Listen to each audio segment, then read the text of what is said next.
होली के रंग में भींज गए रे, तोर माया के रंग मरीज गए रे। होली के रंग में भींज गए रे, तोर माया के रंग मरीज गए रे।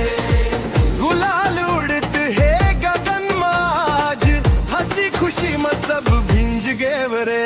आंगन में ढोलक बाजत है, मंजीरा संग गूंजत गान।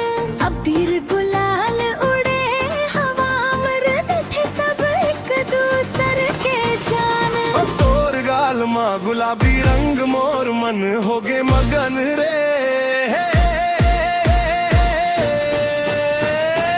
होली के रंग माँ भींज गए रे, तोर माया के रंग मरीज गए रे। होली के रंग माँ भींज गए रे, तोर माया के रंग मरीज गए रे।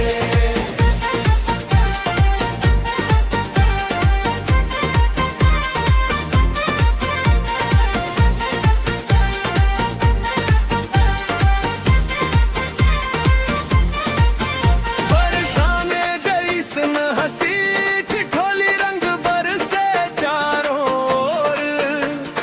पिचकारी ले भागत फिरत संगी साथी सब जोर शोर।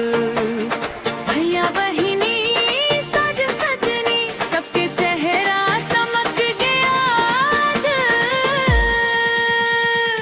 होली के रंग माँ भींज गए रे, माया के रंग माँ सज गे साज।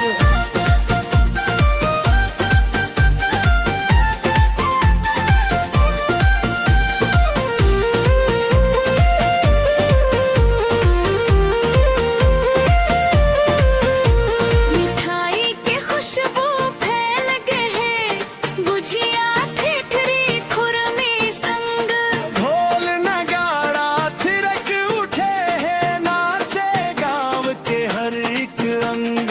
दुश्मनी सब धो डारन आज, गले लगावन अपना रे।